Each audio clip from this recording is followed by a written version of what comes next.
welcome to my YouTube channel.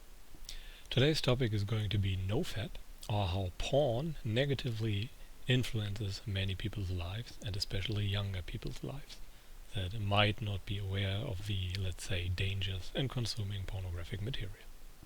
And as with many topics, I prepared some slides, so let's dig into it.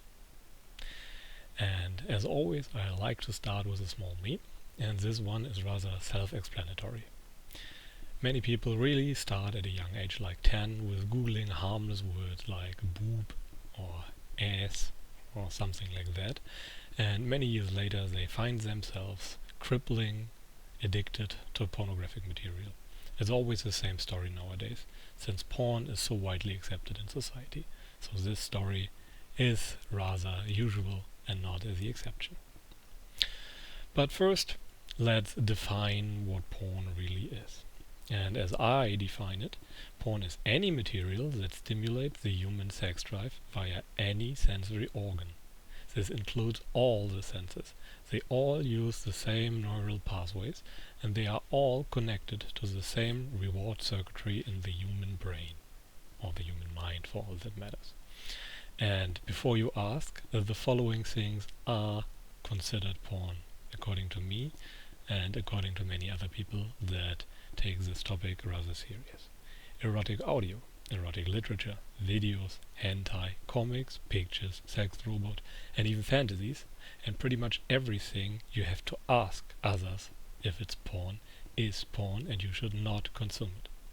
If you have to ask, you try to rationalize consuming it, and you probably shouldn't.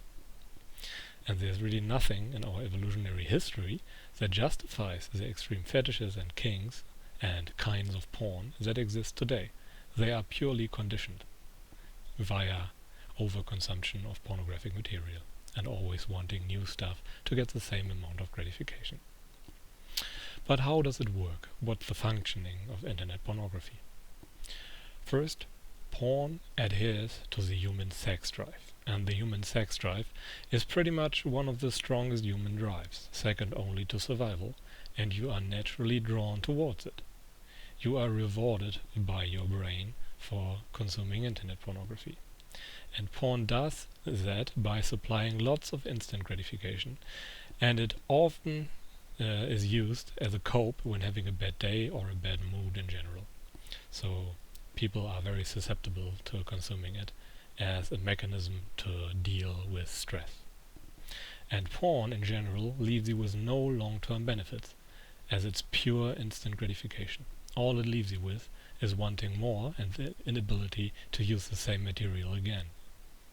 And there is a sheer endless variety of porn online. And evolutionarily speaking, it was fine to always want more sexual stimulus, since it was a limited resource. But the internet pretty much changed that. And nowadays you can really consume all kinds of pornographic material and always find something new, and it's gotten so much out of control that you would require thousands of lifetimes to consume all the material that is out there. It's faster created than it can be consumed. But why is it even bad? It feels great for many people, so why am I talking it down? And first and foremost, porn is instant gratification, and the body adapts to instant gratification. You will not be able to get the same kick out of the same material twice. You will always need something new or more extreme or more time or more anything really to get the same amount of gratification from it. And for all that matters, porn shares all the negative effects of instant gratification, since it is instant gratification or one instance of it, pretty much. You either need more time with the same pornographic material, or more extreme material, or more diverse kinks or whatever every time. And many people report fetishes or kinks they were disgusted by not long ago. And this spirals out of control over time and leaves you with less and less resources and time for long-term positive habits. And this is a rather bad thing, since we are pretty much the sum of our habits. But that's not all. Porn is also socially accepted and sometimes even promoted. And that leaves you, as an addict, with little to no help from society to stop, and the negative feedback loop continues on and on. But what else can be observed in severe porn addicts? Little to no interest in anything that is not instant gratification or specifically porn.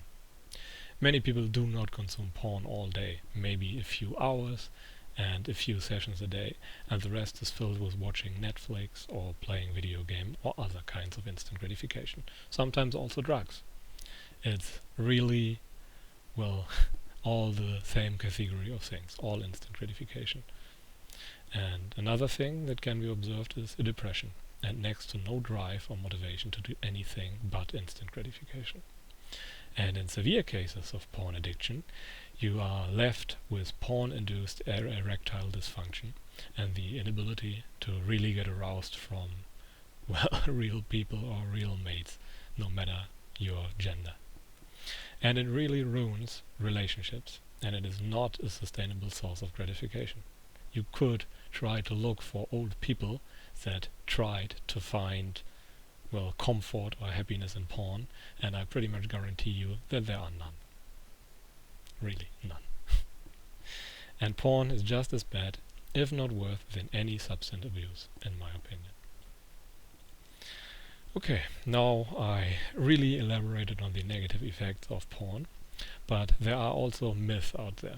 Many people try to find excuses to make it easier for them to stop porn consumption, which is a nice intention and a nice way to deal with it, but many of the things are actually lies that harm your progress in the long run. And falling for some of those memes and expecting, for example, certain superpowers that are, well, correlated with Nofap, then you are in for a bad time, and you are only left with room to rationalize stopping Nofap, since you aren't experiencing all the benefits. You should not rely on lies. And for example, the decreased testosterone levels that result from masturbating from time to time are really minuscule. They have pretty much no effect on your gains, for example, if you are lifting. So that's a really bad meme to rely on when stopping porn consumption. And there are many other things, for example the superpowers or whatever, and the muddle-mindedness. They do occur with porn when you are on autopilot and just consuming, but it's really the being on autopilot, not the porn. It happens with anything, really. So there really are countless myths out there, and you should be very, very careful when selecting the things you believe.